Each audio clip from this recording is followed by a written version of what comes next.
મુંબઈ નજીકના વસઈમાં ભારે વરસાદથી પૂરની સ્થિતિ સર્જાઈ, જે દરમિયાન એનડીઆરએફ, નાયગાંવ પોલીસ અને અગ્નિશામક દળે સંયુક્ત રેસ્ક્યુ ઓપરેશન હાથ ધર્યું હતું।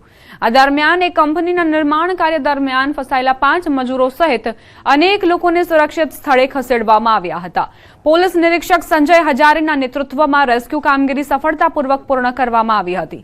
ભારે વરસાદના કારણે વસઈ વિરારના અનેક વિસ્તારોમાં જનજીવન પ્રભાવિત બન્યું। વહીવટી તંત્રે નાગરિકોને જરૂરી કામ સિવાય બહાર ન નીકળવા અને સાવચેતી રાખવાની અપીલ કરી છે। મુંબઈ નજીક વસઈ પૂર્વના મધુબન વિસ્તારમાં ભારે વરસાદના કારણે ગંભીર પૂર જેવી સ્થિતિ સર્જાઈ છે। અનેક સ્થળોએ લોકોના ગળા સુધી પાણી ભરાઈ જતા સ્થાનિક રહીશો ભારે મુશ્કેલીમાં મુકાયા હતા। પરિસ્થિતિની ગંભીરતાને ધ્યાનમાં લઈને ફાયર બ્રિગેડની ટીમે તાત્કાલિક બચાવ કામગીરી શરૂ કરી હતી।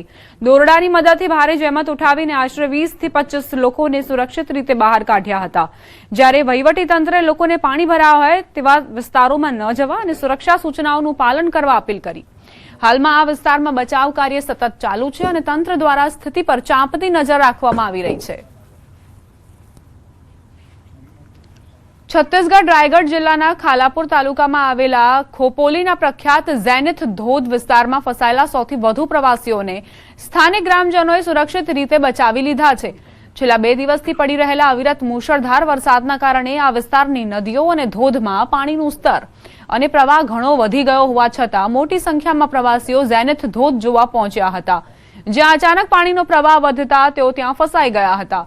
આ ઘટનાની જાણ થતાં જ વિહારી ઠાકુરવાડી ગામના સ્થાનિક ગ્રામજનો ત્વરિત ઘટના સ્થળે પહોંચી ગયા હતા અને પોતાની કોઠાસૂઝ તેમજ અદમ્ય સાહસનો પરિચય આપીને દોરડાની મદદથી તમામ પ્રવાસીઓને પાણીના ધસમસતા પ્રવાહ વચ્ચેથી સુરક્ષિત બહાર કાઢ્યા હતા, જેના કારણે ગ્રામજનોની તત્પરતા અને બહાદુરીથી એક મોટી હોનારત ટળી ગઈ હતી। છત્તીસગઢનો આ બનાવ અચાનક પાણીનો પ્રવાહ વધતા જ તમામ ફસાઈ ગયા હતા। ગ્રામજનો દ્વારા દોરડા બાંધીને અને તમામને બચાવી લેવા માટે રેસ્ક્યુ ઓપરેશન હાથ ધરાયું અને ગ્રામજનોને સફળતા પણ મળી। ખોપોલીના પ્રખ્યાત ઝેનિથ ધોધમાં આ પ્રવાસીઓ ફસાયા હતા। ગીર સોમનાથથી સમાચાર। ઉનાના ગાંગડા ગામમાં જળબંબાકારની સ્થિતિ। માલણ નદીના પાણીએ તારાજી સર્જી છે। પ્લોટ વિસ્તારમાં રાત્રિના સમયે નદીના પાણી ઘૂસ્યા। લોકો પોતાનો જીવ બચાવી અન્ય ઊંચાઈવાળા મકાનોમાં રાત વિતાવી। અનેક લોકોના ઘરોમાં તમામ ઘરવખરી સાફ થઈ ગઈ। પાણી ફરી વળતા પશુઓ પણ મૃત્યુ પામ્યા છે। માલણ નદીનું પાણી ગામના પ્લોટ વિસ્તારમાં ફરી વળ્યું હતું। રાત્રિના સમયે લોકોને ભૂખ્યા રહેવાનો વારો આવ્યો છે। ગીર સોમનાથના ઉનાના ગાંગડા ગામમાં વરસાદે કઈ રીતે તારાજી સર્જી છે તેના દ્રશ્યો સામે આવ્યા। ગામમાં આશરે 7 વાગ્યાની આસપાસ માલણ નદી તથા એક તળાવ તૂટીને પાણી આવેલું। પાણી એટલું બધું ભયંકર આવેલું કે પ્લોટ વિસ્તારના તમામ રસ્તાઓ બ્લોક થઈ ગયેલા। માણસોના ઘરમાં પાણી ઘૂસી ગયેલા। માણસોનો સામાન પલળી ગયેલો, બકરા, કુકડા, આ સિવાયના ગાય, ભેંસ, ઘણા બધા પશુઓ મરી ગયેલા છે। માણસોના મકાન, દિવાલો પડી ગયેલો છે।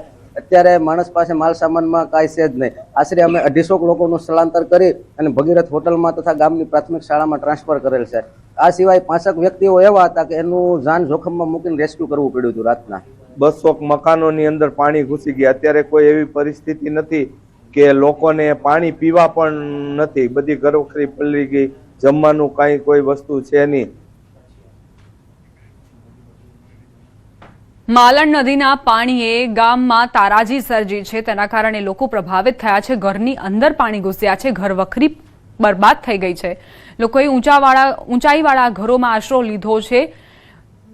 જનજીવન પર ભારે અસરો વર્તાઈ છે। ભાવનગરના મહુવા પંથકમાં વહેલી સવારથી મેઘમહેર થઈ રહી છે। મહુવામાં સતત વરસાદના કારણે માલણ નદીમાં ઘોડાપુરની સ્થિતિ। સવારે 6 વાગ્યાથી 8 વાગ્યા દરમિયાન 1.5 ઇંચ વરસાદ નોંધાયો। માત્ર 18 કલાકમાં મહુવા શહેર અને ગ્રામ્ય પંથકમાં 7.5 ઇંચ વરસાદ ખાબક્યો છે। ધોધમાર વરસાદથી નીચાણવાળા વિસ્તારોમાં પાણી ભરાયા, જનજીવન પણ પ્રભાવિત થયું। મહુવા પંથકમાં વહેલી સવારથી મેઘમહેર થઈ છે। સવારે 6 વાગ્યાથી લઈને 8 વાગ્યા સુધીમાં જે પાણી નોંધાયું છે વરસાદના કારણે આ ઘોડાપુરની સ્થિતિ। માલણ નદીમાં માત્ર 18 કલાકમાં મહુવા શહેર અને ગ્રામ્ય પંથકમાં 7.5 ઇંચ વરસાદ ખાબક્યો છે। પહેલા વરસાદની રાહ જોવાતી હતી અને હવે એકાએક મોટા પ્રમાણમાં વરસાદ વરસતા જ સમસ્યાઓ સર્જાઈ છે।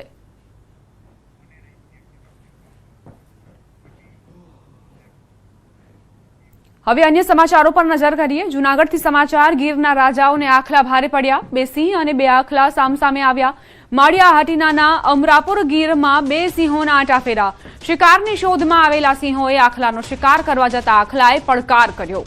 આખલાએ પડકાર ફેંકતા જ બંને સિંહ ભાગી ગયા હતા। ઘટનાનો વિડીયો સોશિયલ મીડિયા પર વાયરલ થઈ રહ્યો છે। જૂનાગઢનો આ કિસ્સો ખરેખર ચોંકાવનારો છે કે જ્યાં સિંહોએ પાછી પાની કરવી પડી, પીછેહટ કરવી પડી, આખલાએ તેમને પડકાર ફેંક્યો।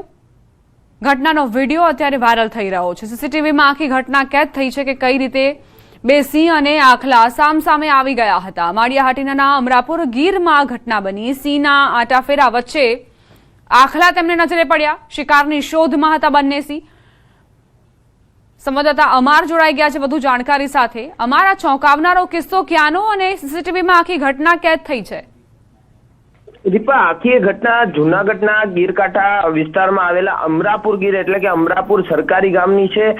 ત્યાં 2 સિંહો આવી ચડે છે શિકારની શોધમાં અને 2 આખલાઓ હોય છે। તેમાં એક આખલા પાસે એક સિંહ જઈને ઉભો રહી જાય છે અને બાદમાં સામેનો જે આખલો છે તે ઉભો થાય છે અને પડકાર ફેંકે છે, જેથી આ બંને જે સિંહ બેલડી છે તેને ત્યાંથી ભાગવું પડે છે। આગળ જાય છે, ગાયોનું ધણ હોય છે ત્યાં પણ તે શિકાર નથી કરી શકતા અને બાદમાં અન્ય જગ્યાએ જઈને શિકાર કરે છે। એટલે આ એક ઘટના સામે આવી છે, ચોંકાવનારી ઘટના છે ને જવલે જ આવી ઘટનાઓ બનતી હોય છે અને સીસીટીવીમાં કેદ થતી હોય છે।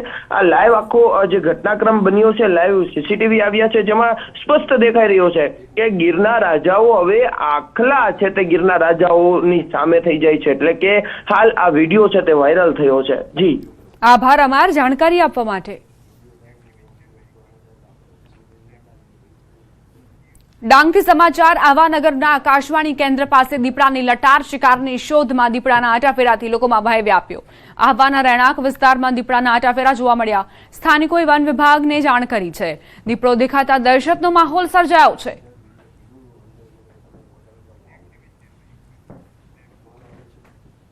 ગીર સોમનાથથી સમાચાર। મિતિયાજ ગામે વાડી વિસ્તારમાં દીપડાનું મોત નીપજ્યું। કોડીનારના મિતિયાજ ગામની ઘટના। વીજળીના તારને અડકી જતા મોત નીપજ્યું। ઝાડ નજીક લાગેલ તારને અડકી જતા મોત થયું। વન વિભાગે દીપડાને પોસ્ટમોર્ટમ માટે ખસેડ્યો છે।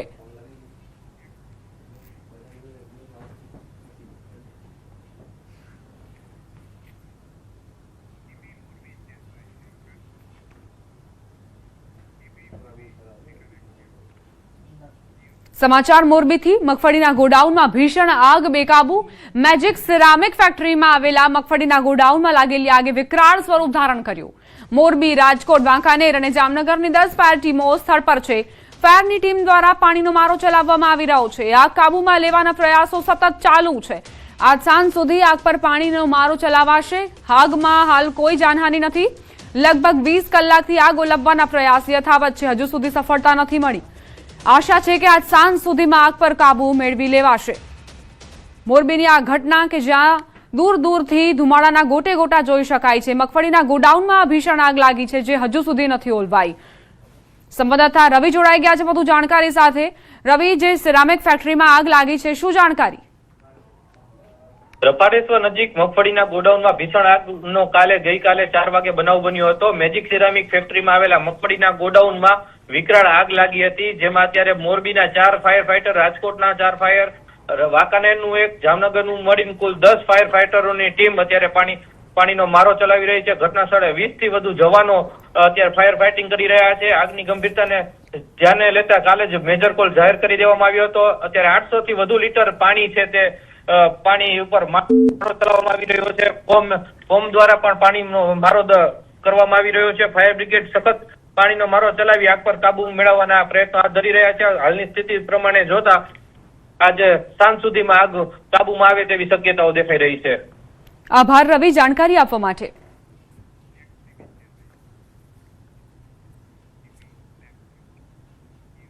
છોટાઉદેપુરથી સમાચાર। પૂર્વ વનમંત્રી મોહનસિંહ રાઠવાનું દુઃખદ અવસાન થયું છે। 10 વખતના ધારાસભ્ય મોહનસિંહ રાઠવાનું નિધન।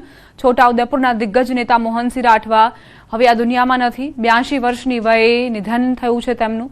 લાંબા સમયથી તેઓ બીમાર હતા। ગુજરાતના પૂર્વ વન મંત્રી મોહનસિંહ રાઠવાનું અવસાન। આદિવાસી સમાજના અગ્રણી નેતા મોહનસિંહ રાઠવા, જેમણે હવે આ દુનિયાને અલવિદા કહી દીધી છે।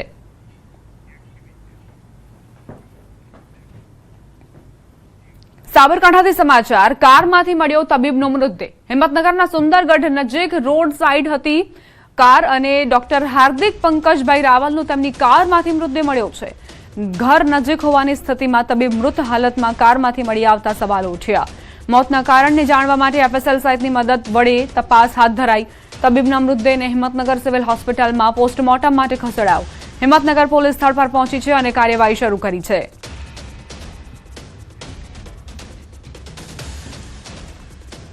મહેસાણાથી સમાચાર કડીમાં ક્રાઇમ બ્રાન્ચના મોડી રાત્રે ધામા કુખ્યાત ઠગના ઘરે સર્ચ ઓપરેશન હાથ ધરાયું ઠગાઈના કેસમાં વિજય પટેલ ઉર્ફે મુખીના ઘરે તપાસ ઈડી અને સીબીઆઈના નામે કરોડોની ઠગાઈનો આરોપ છે કડીની સિટી પાર્ક સોસાયટીમાં રહેતા આરોપીના ઘરે તપાસનો ધમધમાટ ચાલ્યો ક્રાઇમ બ્રાન્ચની ટીમ આરોપી વિજય પટેલની તપાસ અર્થે કડી ખાતે લઈને આવી હતી આરોપીને સાથે રાખીને સતત 6 થી 7 કલાક સુધી ઘરમાં સઘન સર્ચ ઓપરેશન કરાયું